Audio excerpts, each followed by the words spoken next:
1 Corinthians chapter 3 corner. We will take it from verse 9. We'll take from verse 9, 10, 11, maybe and 12.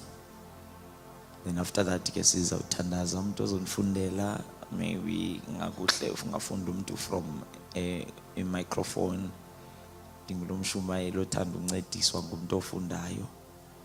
Ndishumayele along nomuntu ozanifundela, so ngizacela uba angabhoreki. Hallelujah. Ndizawumane ndimcela ukuthi afunde. Ungafunda uhleli phansi, umuntu ozosifundela. Izono zami zixolelwe, ngisindisiwe, ndamamkela uYesu waba inkosi nomsindisi wempilo yami personally. Hallelujah. Siyabulela kakhulu.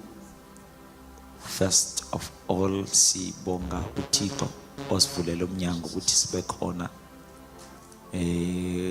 kwingqungquthela kwinhlanganisela yabazalwane ibandla likaThixo namhlanje. Hallelujah.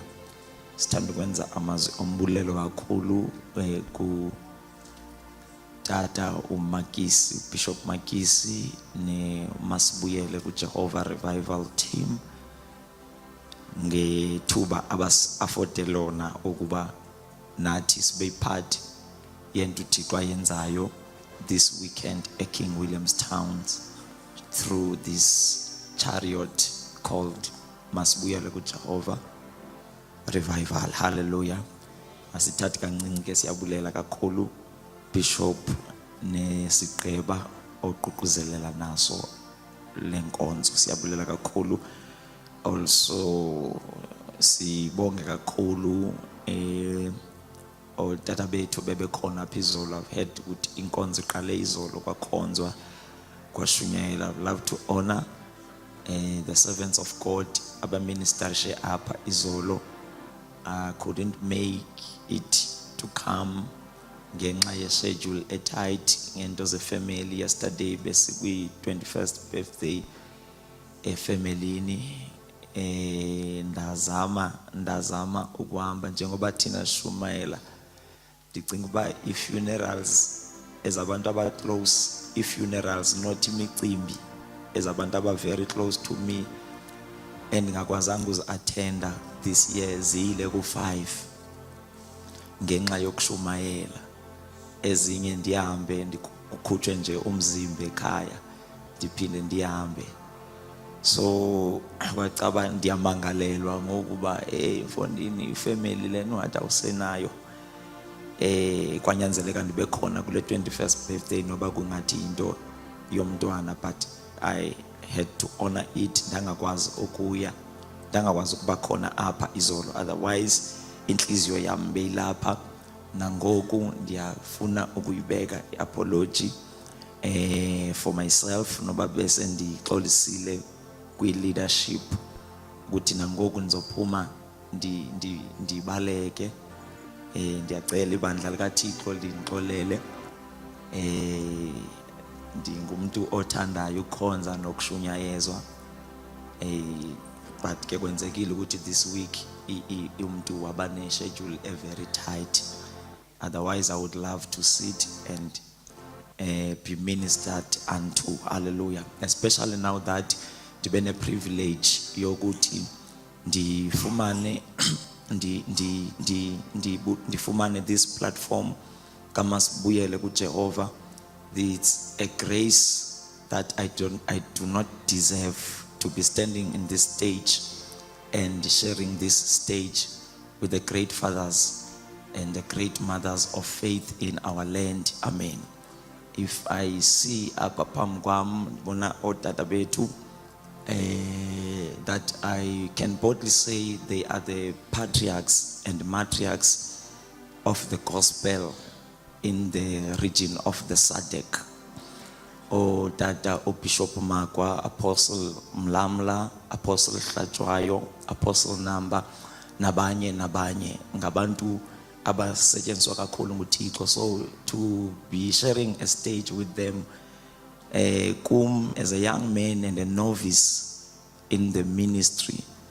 Ndibona kuyinyweba ebendingayifanelanga, so I don't take it for granted. Noba ndizophuma ndihambe, but I have a prayer ukuthi Nkosi, whatever that oyiphathise abakhonzi bakho, please connect me nam uze ungandedluli. Ndicela sibabethele izandla otata bethu ngegama lika Yesu. Masiye ke ezwini lenkosi, ndingubakhusele igama lasekhaya umbulawa yifani, nisindisiwe uYesu uyayinceda kakhulu impilo yami, nditshatile nenkosikazi uSiphokazi Aviwe Mbulawa. Haleluya. Yaye akakwazanga ke ukuza yena, undihambele phambili waya emtshatweni, seprogramini emtshatweni. I'm just praying for the grace of God uba ndimenze u3 okanye u4 eBhayi. Amen. So xa ndiphuma nje apha ndizawuphuma mhlambe ndingangabi sahlala ngaphansi. Haleluya. So unkosikazi ke ndithe makabe eyondimela in case ndingakwazi ukulenza ixesha andixolisele. Haleluya. Ndiyamthanda kakhulu uYesu bathandekayo, wafika empilweni yami. Ndakhula ndine stance, ndakhula ndine nto endizixelele yona ukuthi impazamo zonke ndingazenza emhlabeni but ngeke ndiyenze impazamo yokusindiswa. The reason I had that thought from my very early age, I think ndandina 9, sasihlale sasolbhek eFree State, kukhona uDabs okunguye yedwa osindisiweyo ekhaya apha eEastern Cape. Sasibuya every time ngoDecember size emakhaya, and then kukhona xa ifamily idibene kube khona this one auntie qho xa kulalwa uthi makuthandazwe, and umthandazo wakho uyabhora ngoba uzothi yamkelana uYesu. Every time xa kulalwa uyasiforce basithandaze and nizawumamkela uYesu.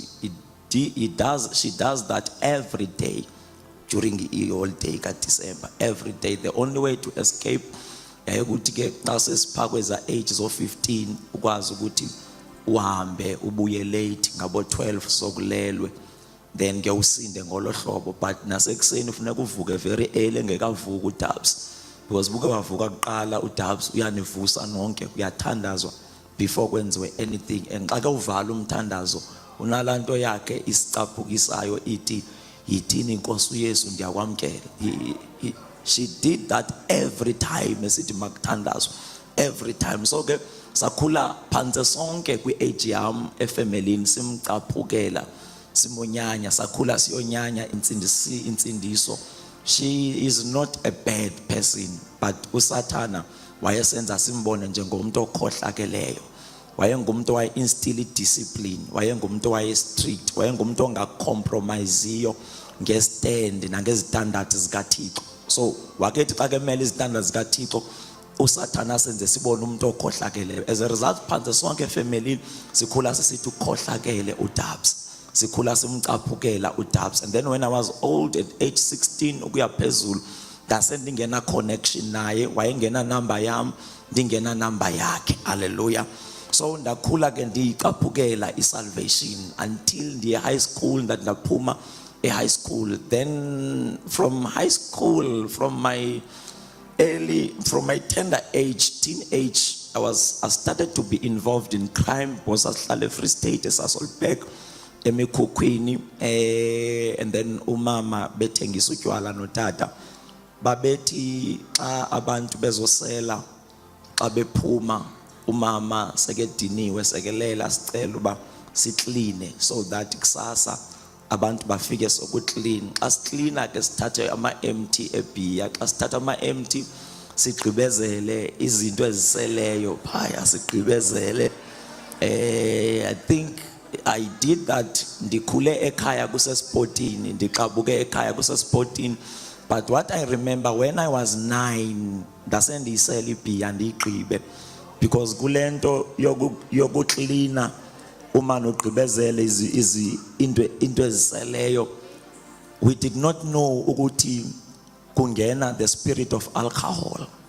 When I was 9 years old, kwakuthi xa ndithunywe uba ndiyostoka ndikhuphe i-case inamabhotile ayi-12, right, ndikhuphe 11 ndiwafake efrijini kushiye 1, ndicinezele ngenye empty so that ingavele 1 ndiphume nayo engathi ndiyobeka ama-crate phandle, ndifike phaa phandle ndiyisele fast la beer, ndiyisele ndiyigqibe quick, so ndiphinde ngaphakathi. Sometimes ndibone uba ndinxilile, sometimes ndingabhaqwa.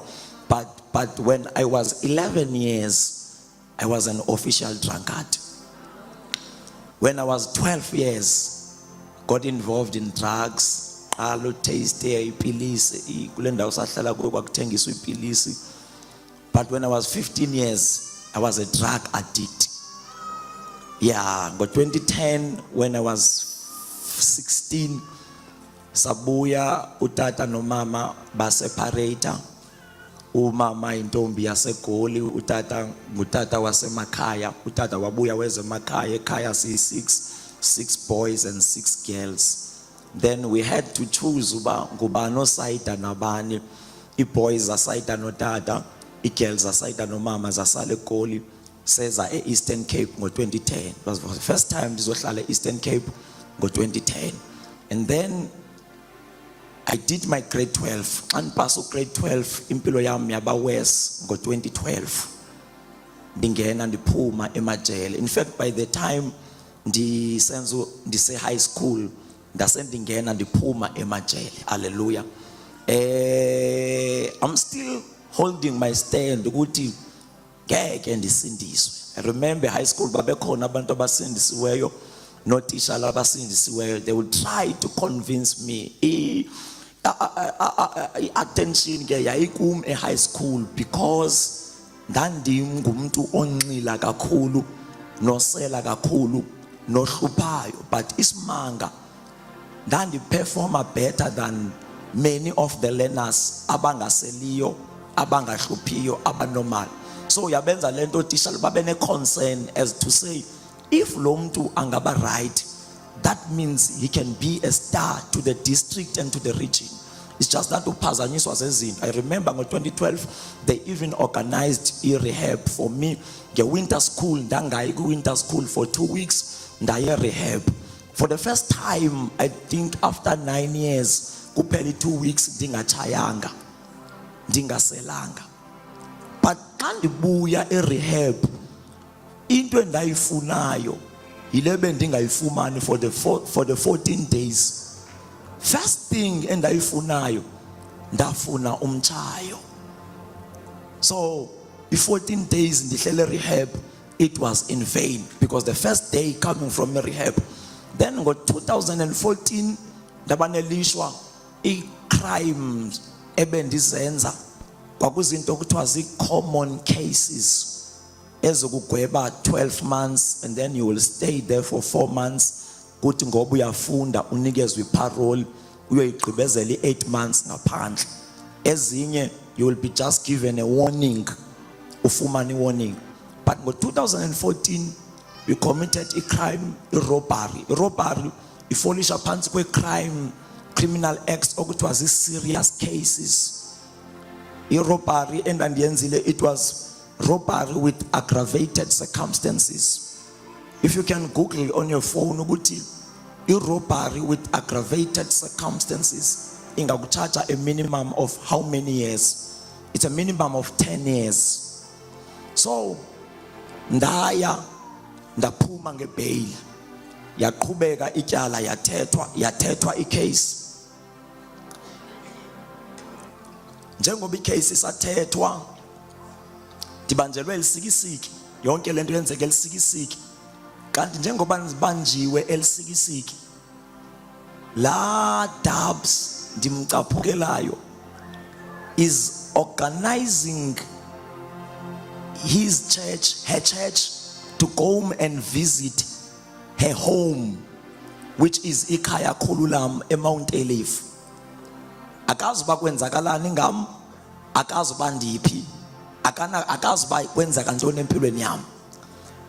Man phuma ngebail 2014 ndahlala elisikisiki for a week ndayo appearisha ecourt. I think ndase ndi-appearisha okwesininzi, nda-appearisha 4 times okwesine, ndathola ibail. Ngosendiphumile ibail, ndithola ibail even without the consent of my parents. Ekhaya kwaziwa uba ndisejele, ekhaya kwaziwa uba ndisengqungqushe i-FET college.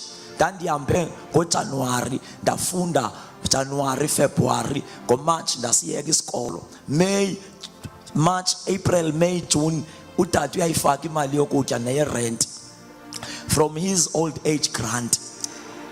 Kanti isikolo ndisiyeke ngoFebruary. So ndaphuma ndazibheyila, ndahlala, ndandili-28, so ndasendikwazi ukuzibheyila.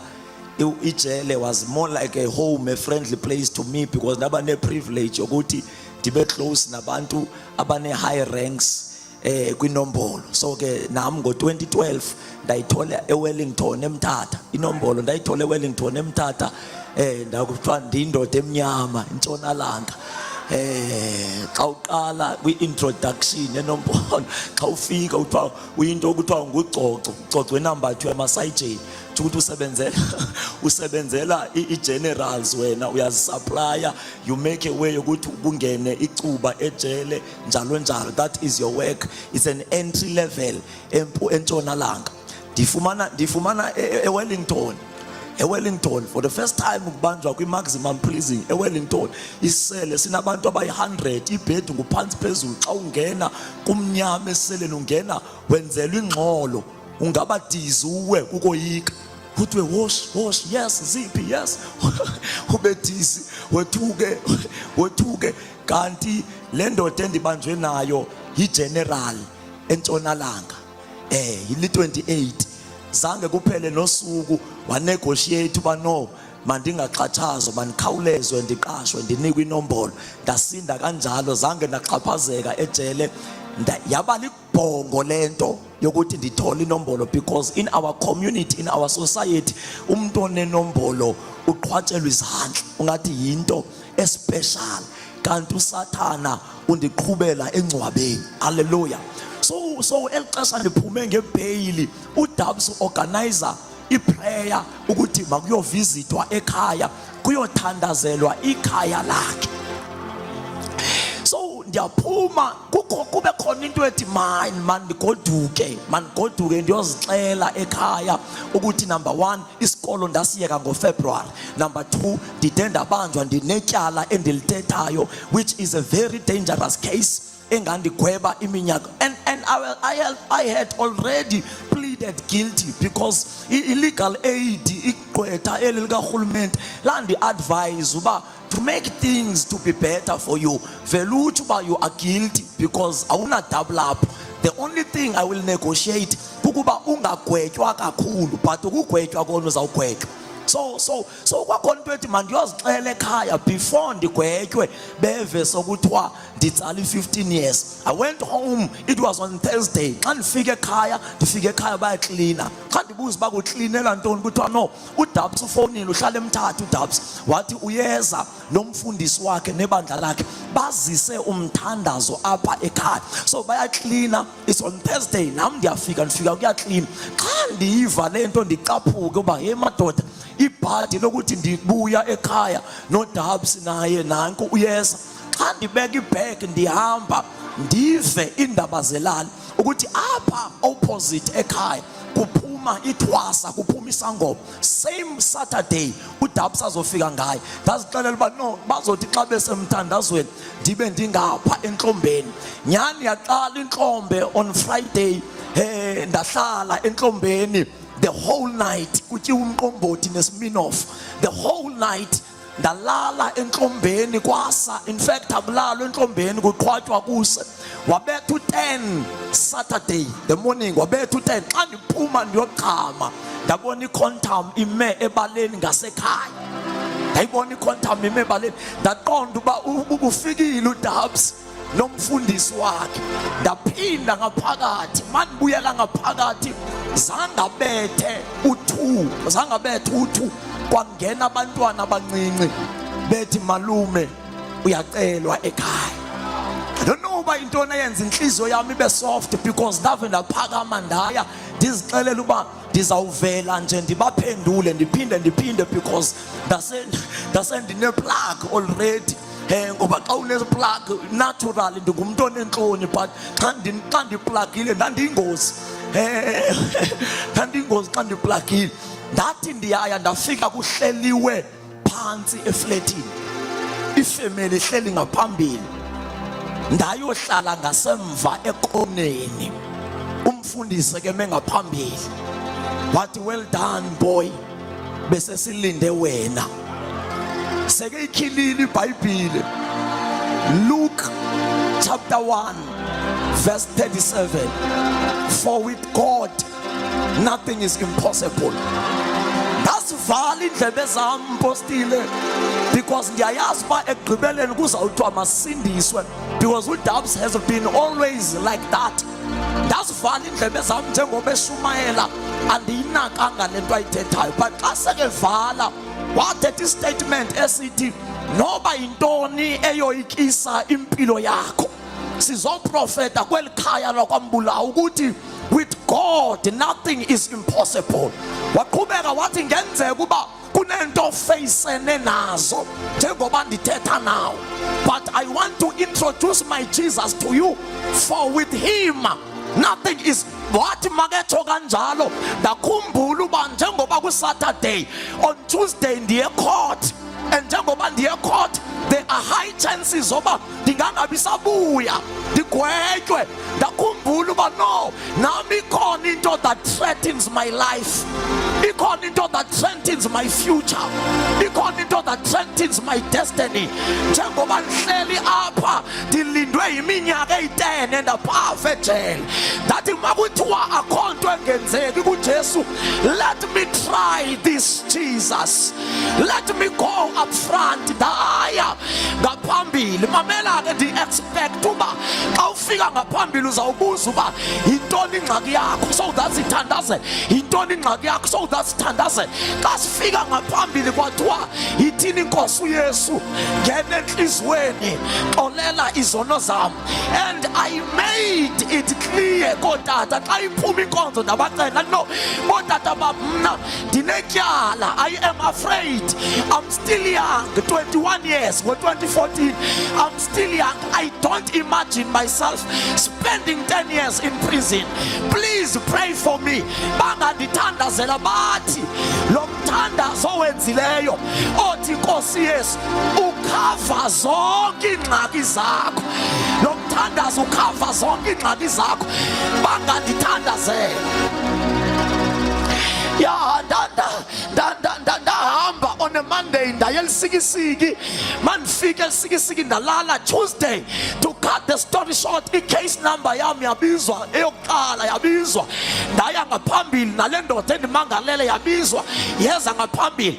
As abatshutshisi, I don't know abakhona abantu abafamiliar nokuye court, as the prosecutors were still presenting the case, akukathethwa basapresenta, this is case number so and so, kumangalelwe so and so, ngedate so and so. Wathi engekagqibi umtshutshisi, le yayindimangalele yaphakamisa isandla, and then umagistrate wayikhola into order. No, akukathethwa mhlekazi, sizotsho xa sokuthi wathetha, yasithoba isandla. Waqhubeka umtshutshisi wafunda ipresentation yakhe, wathi engekagqibi yaphinda yaphakamisa le ndoda, wathetha isingesi umanki, wathi it may happen that there is something urgent, let us give him a moment.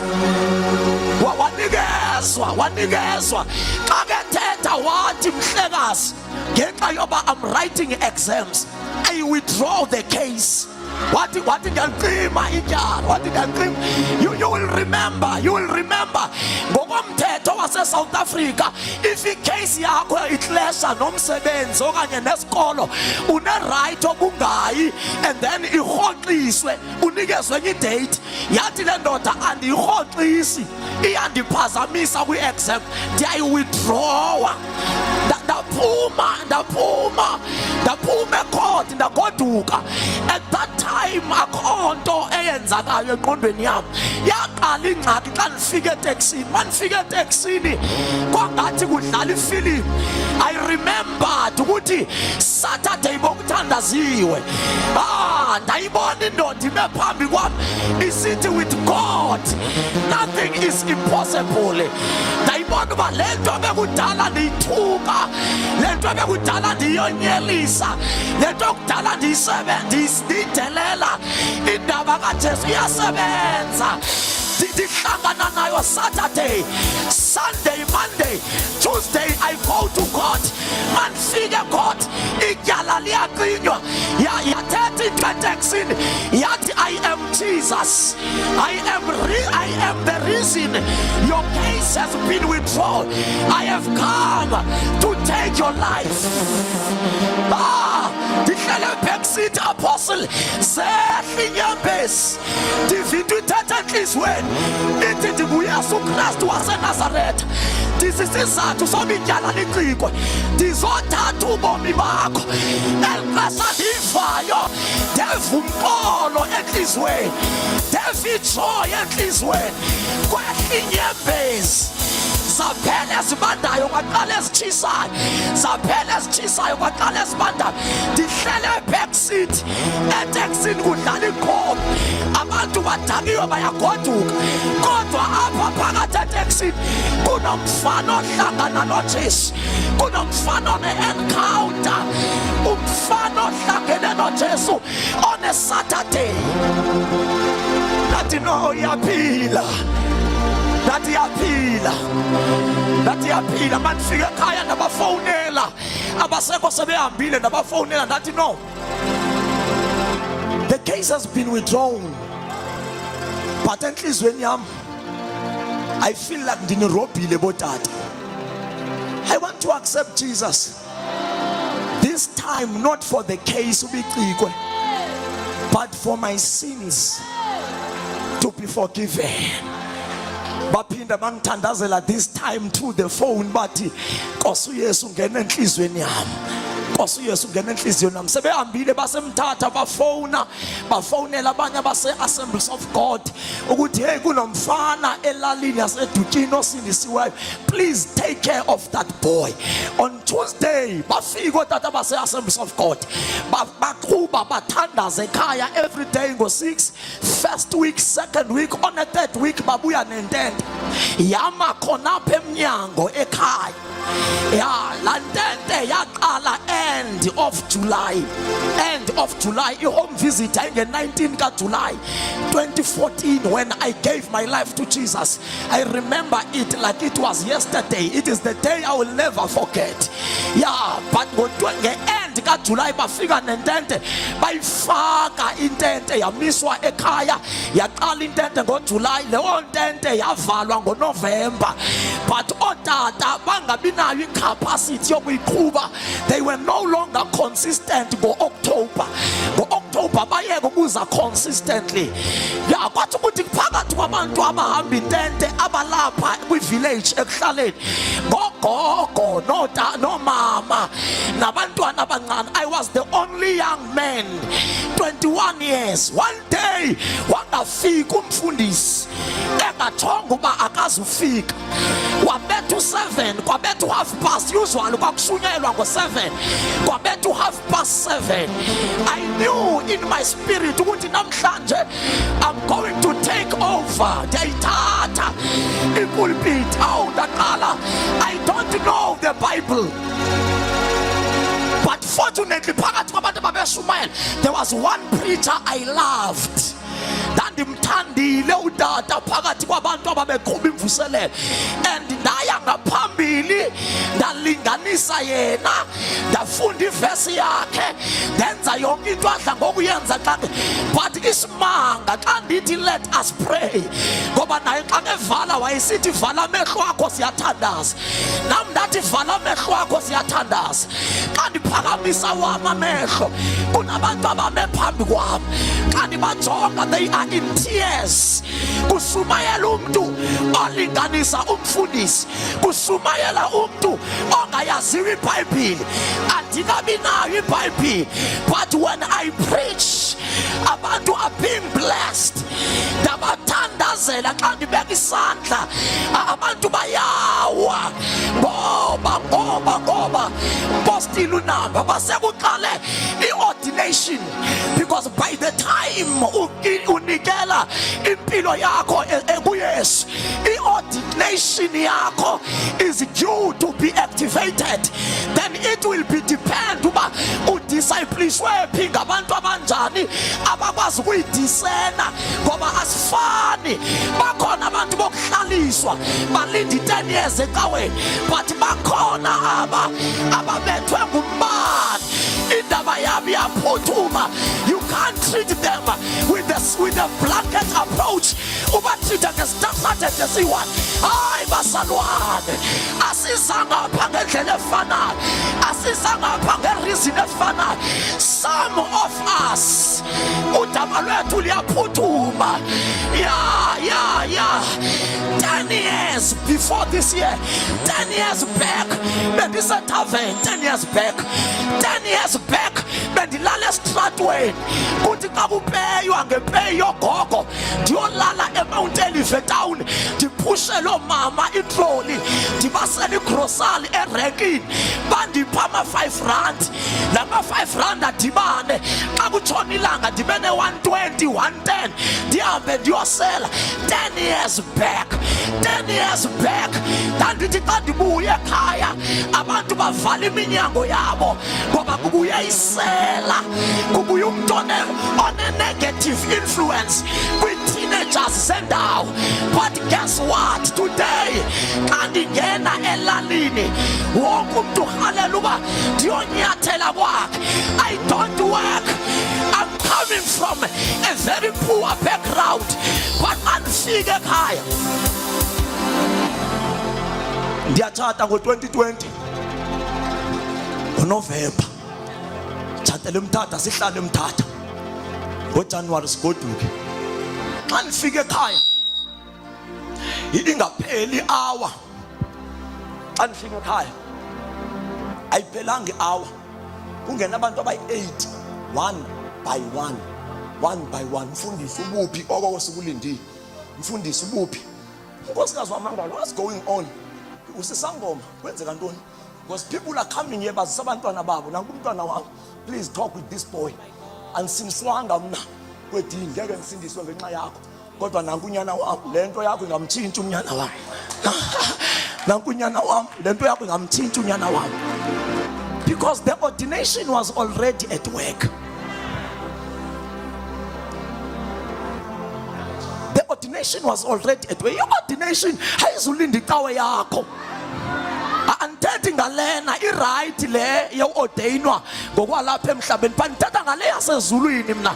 Hayizulinda icawe yakho, hayizulinda abantu bakho. Ugqobo xa seluphezu kwakho, you must find a way to let the anointing flow. Into elibazisa igeneration yethu, we cannot recognize i-ordination ephezu kwevessel. Sitreat abantu ngokufanayo ngokwe-tradition nangokwe-religion yase-Afrika. Kanti le nto yo yase-Afrika leyo bazalwane, uPaul bathi besathi sisigebengo Hananiya, bathi uyaxoka Hananiya, sisitya sam.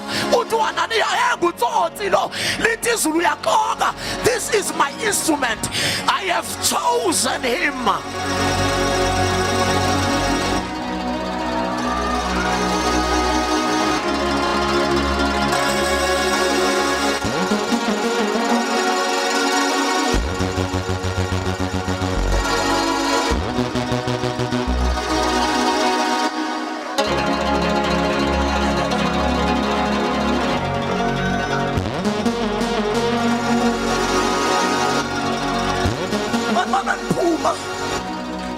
September, November, otata base Assemblies of God bani-aplayela bandifunela isikolo. They wanted my statement, i-results zam zika-grade 12. Ndabanika because ndampasa u-grade 12 ngo-2012, ngo-2014 ngoku. Ba-aplaya without my consent. Ndabona i-SMS mningena ithi ndithathwe e-NMU. Kwaphinde kwangenenye after 3 days ithi ndithathwe usu eMthatha. Bafika bathi go to school, so that uzotshintsha imeko yakho wena kuyalanjwa. Ngiyalanjwa ekhaya. I'd go to school. I went to school in psychology 4 years. But 2019 ndayigqiba. Something dramatic happened xa ndigraduate. Because ngo-2017 wandibiza uThixo. Wathi apho uzophuma nayo i-degree. Ndafika ikhona e-university le ndoda. Uzophuma nayo i-degree. But it's not only about the degree. It's a sort of training. Awuphuma apha ndiyokuqalisa i-basics ze-ministry. You will be a student in ministry. Uyoba se-student phaa ngaphandle se-ministry. Nangoku I'm still that student and kayipasiswa lo class. Ndaphuma e-university ngo-2019. Ngo-2019 ke ndibiza umama notata noZoleka noZama. Ndithi kubo, thank you so much for your support. Anyways ke ndifunde ngo-NSFAS ekhaya siyahlupheka. But thank you so much for your moral support and every kind of support. They were very excited. Sivele NMD nogidwe emini kulilizelo.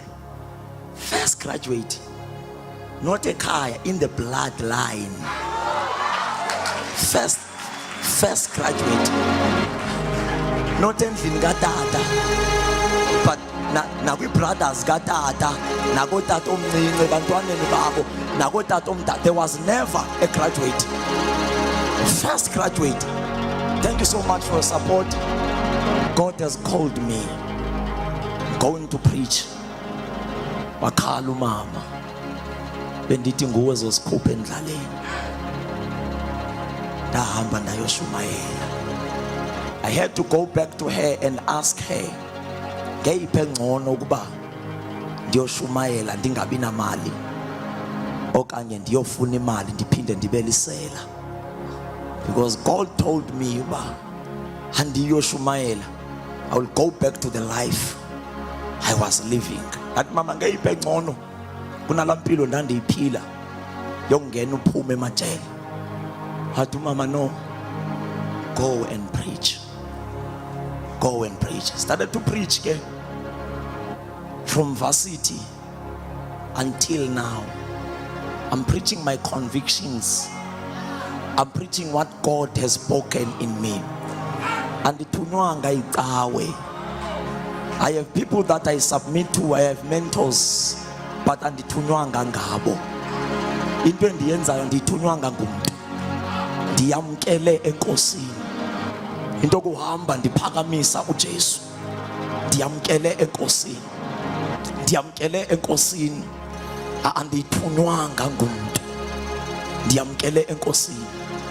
Bayadingeka abantu in our days abamkele enkosini as they are doing in ministry, as babe senza into uThixo ababizele yona, but babe kanti banento abayamkele enkosini. Lento endiyenzayo ndiyamkele enkosini, and ayikho into that can stop me. The only thing that can stop me is the only one person that has sent me. The moment wethi yeka ndingayeka, kodwa ngaphandle kwakhe ayikho into engandistopa, ayikho into engandenza ndiyeke, because nguye ondithumileyo, ndisebenzela yena, ndakhela yena. Apha besifunde khona masithandaze ne-10 minutes. Paul uthi I build like a master builder, and then uthi phezu kwesisiseko endasibekayo, esisiseko sasinguKristu. Uthi makungabikho mntu ubeka enye into. Uthi makungabekwa golide, makungabekwa siliva, makungabekwa precious stone upon this foundation. And uthi uPaul uthi ubeke isiseko esinguKristu. Uthi phezu kwesiseko makungabi sabakho ebekwayo, because isiseko sokwakha umsebenzi kaThixo is Jesus Christ. Ikhona into enelishwa kwezinsuku zethu zokushumayela, indaba kaJesu. Ikhona imessage engena lakhe kwezinsuku zethu zokusindiswa, indaba kaJesu. Kukhona abasebenzi baninzi but basebenza outside the foundation, which is Jesus Christ. Is foundation esibekelweyo kuJesu, into esithunyiweyo kuJesu, ngoba ibandla lelakhe, ibandla lakhelwa kuye, ibandla lakhiwa kuye. Into uThixo ayifunayo, Bishop Makisi Sithandaze, udinga abakhi. Ya uThixo desperate for the builders. Kukhona abantu abakhupha ukuba bayokwakha besokha ibandla lakhe, kwathi ngenxa yobude bendlela bayeke ukokha ibandla lakhe, bokha i-empire zabo. Kukhona abantu uJesu abakhuphileyo. This is so prophetic. It's a prophetic message for South Africa. Ngoba in the spiritual realm there is a substitution that is taking place.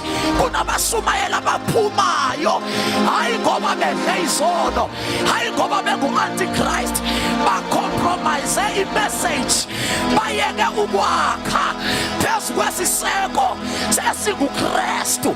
Abasokha ibandla likaKristu, bokha amabandla abo. Abasokha ibandla likaKristu, bokha amagama abo. Ewe bayokha, baphethe the same Bible, but into abayokhayo, it will not last, it will not stand the test of fire, ngoba abasokhelanga phezu kwesiseko. Can you read verse 19? Verse 19. Matthew. Quickly. Verse 19. Verse 19. Ndiyakukunika igunya kulawulo olutsha lukaThixo. Kuyakuthi okubaphileyo emhlabeni kubotshwe nasezulwini. No, verse 18. Funalenda wait, I will build. Verse 18. Namke ndithi kuwe. Mamamelani bazalwane, ndizovala quickly. Into uThixo andithume yona prophetically, so as I was saying, seriously, it will take abantu abazoma kule batch esubstitutewayo. It will take the special mercy of God, but there is a batch of ministers, young and old, but by compromise i-message, abadlanga sono, abenzanga mulo, abathandanga mali, but by compromise i-message, they are no longer building the body of Christ. They are building their denominations, they are building their names, they are building their empire. As a result, there is a substitute. Abakhutshwa kuKristu, bakhutshwe kwakheni, bakhutshwe entsimini, bakhutshwe emsebenzini. And ukuze imvuselelo iqhubeke kahle, aba bakhutshiweyo, they must step aside. Badedela abafakwayo, iyadisqualifywa, iyadisqualify imatch. Xa kukhutshwa uJabalala, kuzongena uLithulonyana, angafuni uJabalala uphuma, angena uLithulonyana. Le team izawudlala nabantu abayi-12 and izawudisqualifya ngoba uJabalala akafuni uphuma. I'm making an example ngoJabalala. Yeah, but abantu uSawule bathandekayo, for David to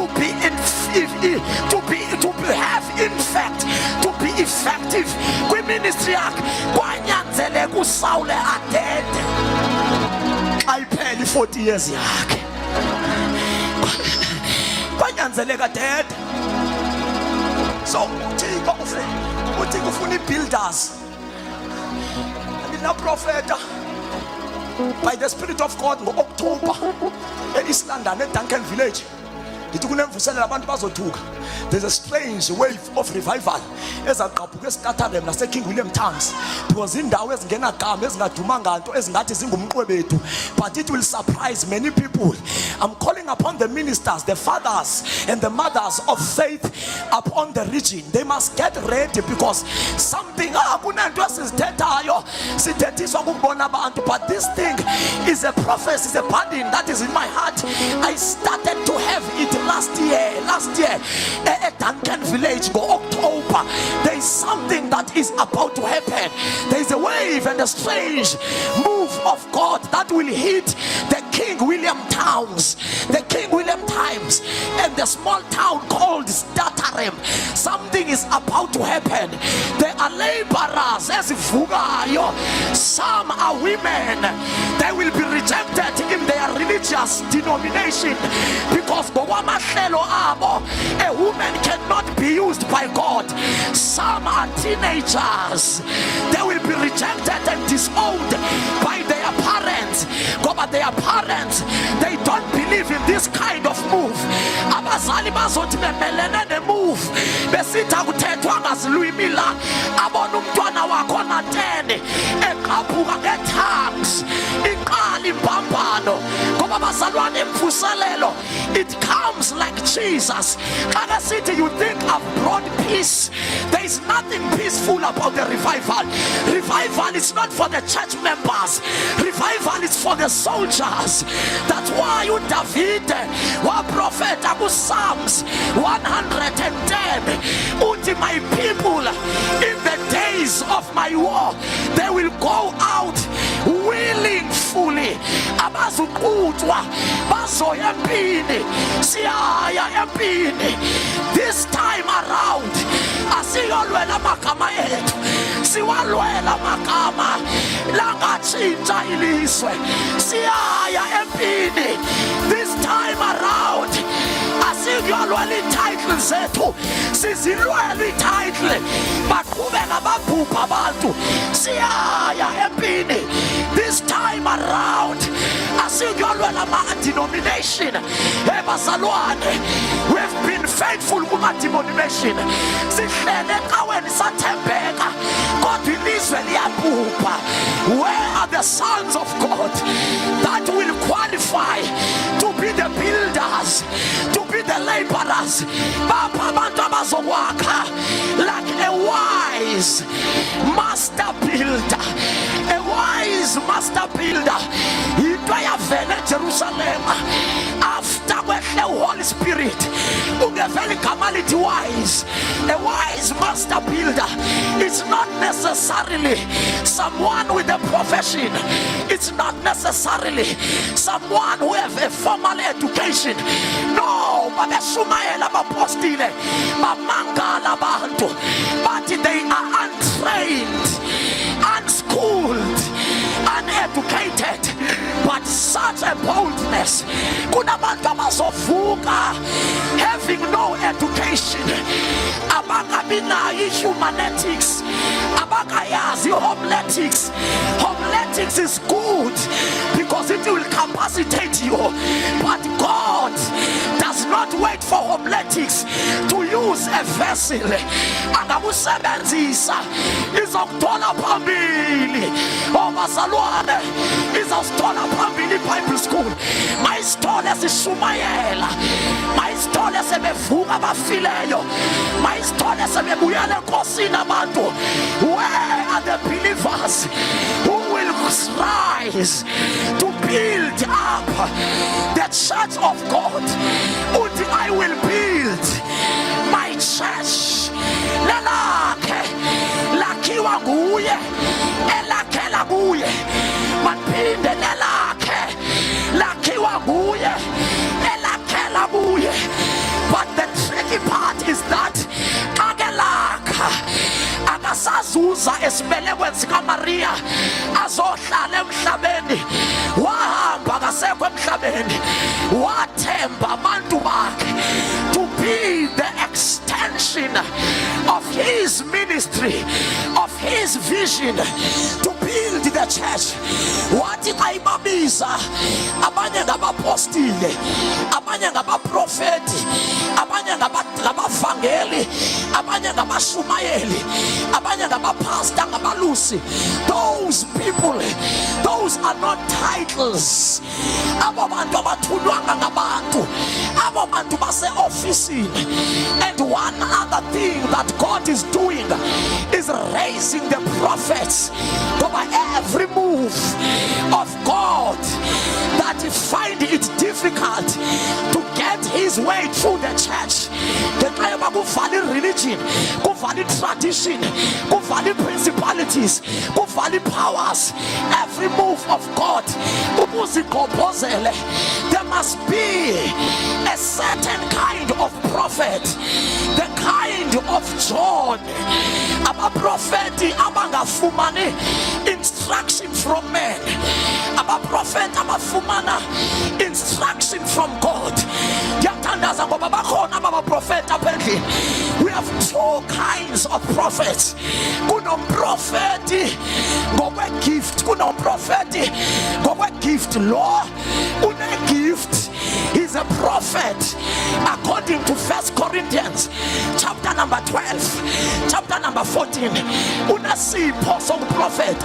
Lona ungumprofeti akanasipho, usisipho akanasipho, akasebenzisa into ukuze adlulise imessage, ukuze aministerishe, but ubuyena bakhe noma une-stress angathi engena kula mnyango ecinga i-school fees enhloko zabantwana, but because he is a gift, akengena ivele itshintshe i-atmosphere. He is not even aware, he did not even plan it, but by the virtue yokuba he is in the office, akanasipho, usisipho uqobo lwakhe. Usathana kabafuna aba ngoba aba ba-dangerous. When this man in this office walks into the church, noma akekho active, noma ucinga izihlesi zakhe, but ama-satanist akhona endlini, they are intimidated. Bathi uyasibona, ewe angangababoni yena, kodwa i-office iyababona. So they are the threat to the devil. They akabafuna uSatan, ufuna sibe ngaba abaprofeti but baphelele apha. Aba banesipho ukuze asebenze, usebenzisa isipho. Lona kanasipho, usisipho yena. Lona uxhomekeke kwisipho. Most of the time aba, they edify the church, they encourage the church, they exhort the church. They are limited to that. Baya edifier, baya encourager, baya exhorter, without being sarcastic. Ngaba most of the time badla ngokuthi ndinani, hambani, dehlile. That is not wrong. That is not wrong. That is the ministry. They communicate the love of God, but they are so limited to that. Ngeke bayenze into. And uba ngabi bandla lazi lo yedwa, alimazi lo, mhla uvuka lo, lizothi uyadelela lo, ngoba lona uvela njengoJeremiah. He has sent to uproot, he has sent to destroy. Lona he can uproot, Lona he can tear apart, Lona he can plant. Here we go, Lord. Uyafana noJohane owaphakamayo, kwathi kumnandi kukhonzwa, yaphakama lanto, yathi nzala ndini yamahamba. Kuba nonixeleleyo, uma nibaleka inkqubo kaThixo, imessage yakhe iradical. He is so brutal to the enemy. We need these prophets sitting amantombazana azawuphakama athi thus Thus says the Lord. Thus says the Lord. Noma abayamkeli lento oyithethayo. Thus says the Lord. Mamela ndumalele. Don't change that message. He will begin to send you and give you messages that seem to be radical. Disciplined, but don't change. Thus says the Lord. Thus says the Lord. Baba prophet, abathandwa ngabantu. Kuvamisile uba abaprofeti abanormal, the nominal prophets, the nominal prophetic grace, bathi bona biyane empini. Baprofeti babe 400 besithi uJehoshaphat makaye empini. Kuvela umprofeti ose-ofisini ongazoyiki kumkani. Umprofeti othi kumkani, you can chase me out of your domain, but I will not compromise the message of the Lord. It is Bible prophet among our prophet, 400 of them. But the King Jehoshaphat, go to the war. Uzawuqoba wabethelwa lo emgqibeleni wathi ngaba baphelele na kwavela indoda okuthiwa nguMika. Yathi seza kwathiwa ayike lo uhlele prophet against, uhlele prophet against, ngoba abantu bafuna kuhlele ukuthi uhambane, kuhlele ukuthi wendinane, mhla kuthi wanzala ndini yamahamba.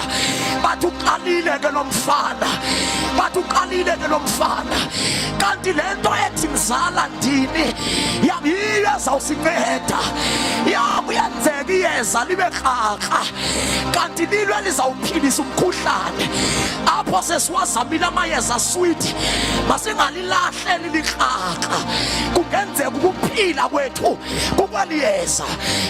Waphakama wathi kumkani, ndikubone uskattered across the field.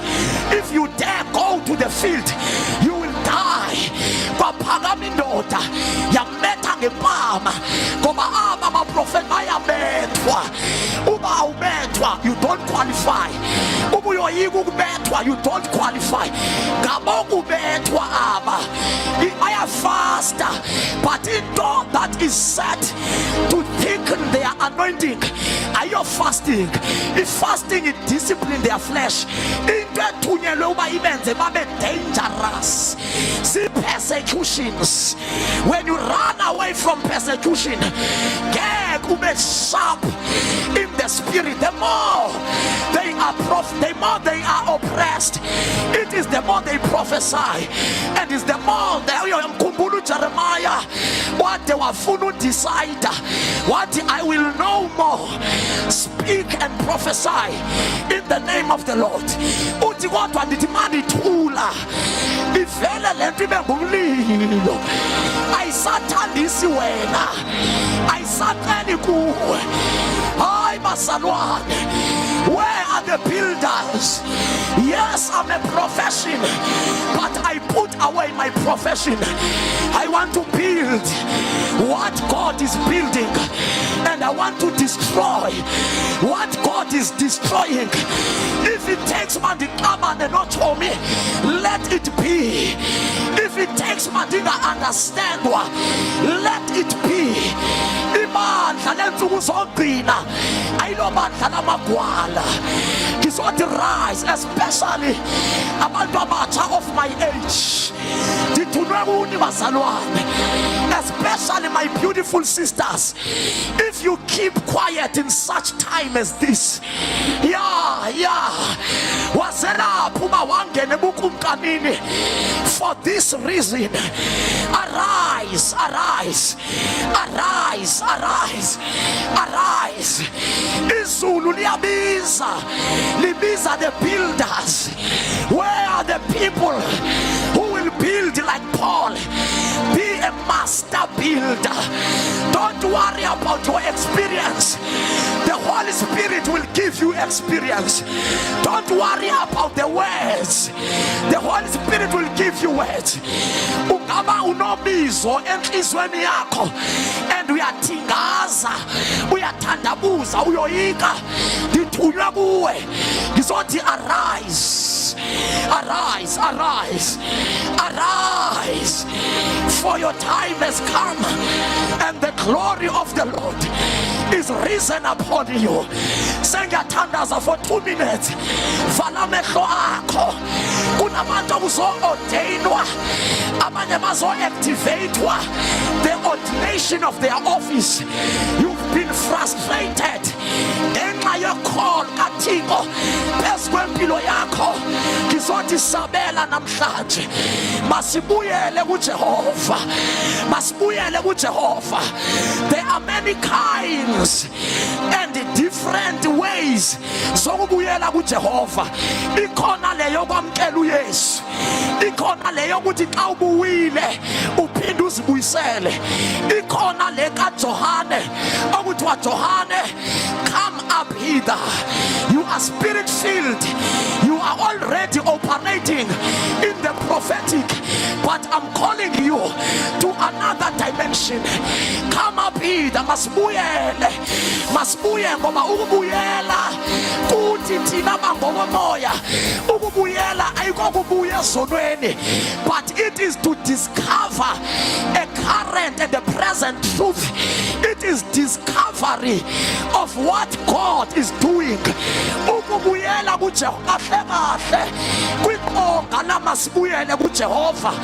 Only man that carry the grace and the anointing of the sons of Issachar that qualifies to stand here.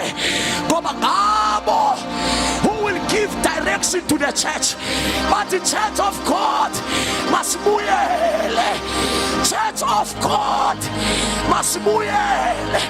Kuyaphaduka, Jesus is coming back again. Asinokwazi ushiya inkawe sizo-replicate inkawe apha, asinokwazi ushiya ireligion sizo-duplicate ireligion apha. Where is our God? Where is our God? Where is the God of our fathers? Apha amantombazana athi ndikhathele ukwaziwa ngentombazana enhle esindisiweyo egqoka ama-high heels. Mandaziwe ngamandla, mandaziwe ngenkazimulo kaThixo. Ingaba silambela into eyi-one sonke, ngoba thina silambela imvuselelo, silambela izethembiso, silambela okwaprofetwa. Every time we get together, a man must stand and say, this is that. Imihlangano yethu must not ivalwe kunormal. There must be something that is supernatural, extraordinary. Only the fathers of faith can stand like Peter. Ithi no bazalwane, abadakwanga labantwana, abadeleli labantwana. This is that, is the fulfillment. Ukusumayela kwethu must not be our entertainment, but must be the fulfillment of that was prophesied. Ukukhonza kwethu should not just be a social gathering. This is that, this is that. Abantu abazosurvive kule season, there are those who are hungry and expectant of this is that. Abantu abalambela this is that. Abantu abafuna this is that. Hayi kudala sishumayela man. We want that. Kudala sithembeke mabandleni. We want that. We have been famous, trending in each and every poster. But now, oh bafowethu abahlabelelayo, kudala sihlabelela. Kodwa ngoba we want that. Where are the singers and worshippers that will carry the sound? Ngoba whatever that the Lord is doing, uyahambela phambili with the sound every time. Ngoba abantu abahlabelelayo, they are not just progressing the program, but they must carry the sound. Just like in the days of Pentecost, ithi iBhayibhile kwavakala isandi, a sound of a mighty rushing wind. Ngoba every time God is about to move, kuqale kube khona sound. uEzekile kumoya waprofeta phezu kwamathambo. Before amathambo ahlangane, kwavakala a sound Elijah ethandaze phezu kwekameli. Before imvulile, there was a sound. Behlele upper room ngomhla waPentecoste. Before flames of fire, there was a sound. May God raise for us abadumisi who will not sing a trending song, but who will carry the sound. Abantu abangahlabeleli voice, abantu abangathembanga experience. I trust the sound. Njengoba ndilapha ndikhulelwe, I'm carrying the sound. Where are the daughters of Zion who will carry the sound that will give a direction to the church? Ngoba ukukhonza kukuvisandi, asiwazi umoya uphepheza uvelaphi. We only hear a sound. When we no longer hear a sound, ngeke sikhonze effective. We need a sound. Lift up your hands. Ezoza ngaphambili umfundisi ozayo, kodwa kunabantu abane-edge. Uthi kuthethe kuwe ibandla lingekho, awusalala ebusuku uyabhukuleza, uhluthwa into ongayaziyo, ukhulelwe. Abantu abayi-understand lento ekwehlelayo. Uthi kukubonisa izinto ezoyikekayo ngebandla. You are afraid. I am here to call you on behalf of Jesus himself. Gizondi, come up hither. As I'm speaking to you, since I've started, something has been burning esuswini sakho phezu kwakho.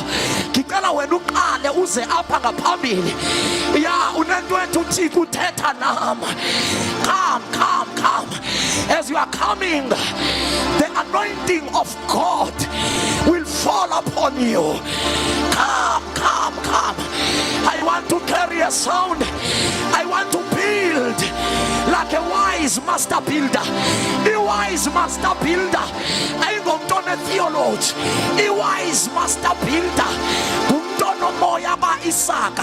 Wonyana baka Isaka. Ngumntwana understandayo uba kunini ngoku. Number 2, kulindeleke ntoni ngoku. Lift up your hands. Close your eyes.